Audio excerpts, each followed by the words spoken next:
സുപ്രധാന നികുതി പരിഷ്കാരത്തിന് വഴിവെച്ച് GST council 12%-ന്റെയും 28%-ന്റെയും സ്ലാബുകൾ ഒഴിവാക്കാൻ തീരുമാനിച്ചതായി സൂചന. 5%-ന്റെയും 18%-ന്റെയും ഇരട്ട നികുതി നിരക്ക് ഘടന അംഗീകരിച്ചതായാണ് വിവരം. 2 ദിവസത്തെ യോഗം നാളെയും ഡൽഹിയിൽ തുടരും. വിവരങ്ങളുമായി മനു ഭരത് ചേരുന്നു. മനു, ഏതൊക്കെ ഇനങ്ങൾക്കാണ് നികുതി കൂടുക, ഏതൊക്കെ ഇനങ്ങൾക്കാകും നികുതി കുറയുക, എന്തൊക്കെയായിരുന്നു ചർച്ചയിലെ തീരുമാനങ്ങൾ? സുപ്രധാനമായ ഒരു നികുതി പരിഷ്കരണത്തിലേക്കാണ് രാജ്യം നീങ്ങുന്നത്. ഇതുവരെ 4 നികുതി സ്ലാബുകളാണ് രാജ്യത്ത് ഉണ്ടായിരുന്നത്. അതിൽ 2 സ്ലാബുകൾ പൂർണ്ണമായി ഒഴിവാക്കുകയാണ്. 12%-ന്റെയും 28%-ന്റെയും. ഇത് നികുതി ഘടനയ്ക്ക് വലിയ ഒരു നീക്കം നൽകും എന്നതാണ് വിലയിരുത്തൽ. പ്രത്യേകിച്ച് രാജ്യമെമ്പാടും ഉത്സവ സീസണുകൾ ആരംഭിക്കുകയാണ്. വിപണിക്ക് ഇത് പുതിയ ഊർജം നൽകും എന്ന ഒരു പ്രതീക്ഷയാണ് കേന്ദ്ര സർക്കാരിനുള്ളത്. മാത്രമല്ല, ഇങ്ങനെ വ്യത്യസ്തമായ സ്ലാബുകൾ പലപ്പോഴും ഒരു സങ്കീർണമായ ഒരു സാഹചര്യം ഉണ്ടാക്കും. അതൊക്കെ ഒഴിവാക്കിക്കൊണ്ട് ഈ നികുതി സമ്പ്രദായം കൂടുതൽ ലഘൂകരിക്കുക എന്ന നീക്കമാണ് കേന്ദ്ര സർക്കാർ ആലോചിക്കുന്നത്. അതിലേക്കാണ് ഇപ്പോൾ കാര്യങ്ങൾ നീങ്ങുന്നത് എന്ന് വ്യക്തമാകുന്നു.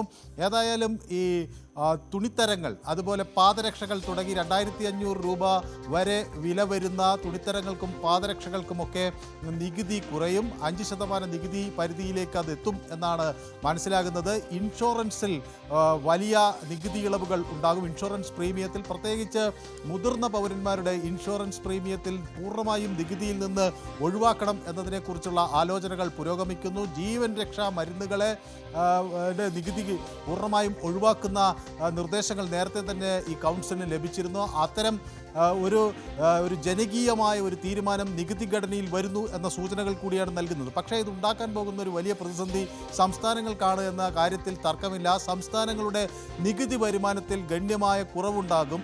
ജമ്മു കശ്മീർ പോലുള്ള സംസ്ഥാനങ്ങൾ ഇത് 12% വരുമാനത്തിൽ ഇടിവുണ്ടാകും എന്ന് ഇപ്പോൾ വ്യക്തമാക്കി കഴിഞ്ഞു. BJP ഇതര സർക്കാരുകൾ ഭരിക്കുന്ന സംസ്ഥാനങ്ങളെല്ലാം ഈ ആശങ്ക മുന്നോട്ട് വെച്ചിട്ടുണ്ട്. കേരളം, തമിഴ്നാട്, കർണാടക, പശ്ചിമ ബംഗാൾ തുടങ്ങിയ സംസ്ഥാനം, ജാർഖണ്ഡ് തുടങ്ങിയ സംസ്ഥാനങ്ങൾ ഈ പ്രശ്നം, പഞ്ചാബ് പോലുള്ള സംസ്ഥാനങ്ങൾ ഈ പ്രശ്നം ഈ കൗൺസിലിൽ ഉന്നയിക്കുന്നു.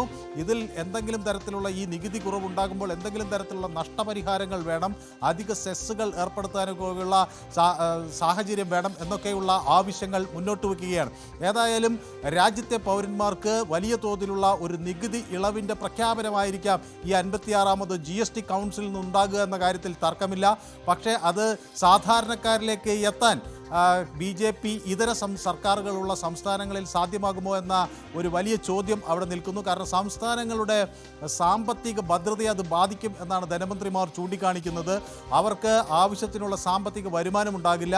അത് കേന്ദ്രം അത് പരിഹരിക്കാൻ നഷ്ടപരിഹാരം നൽകണം എന്നൊരാവശ്യവും ഉയർന്നിട്ടുണ്ട്. ഏതായാലും നാളെ ഇത് സമാപിക്കുമ്പോഴേക്കും വലിയൊരു നികുതി പരിഷ്കാരത്തിൻ്റെ പ്രഖ്യാപനം നടത്താൻ ഈ 56ാമത് കൗൺസിലിന് കഴിയും എന്ന കാര്യത്തിൽ തർക്കമില്ല.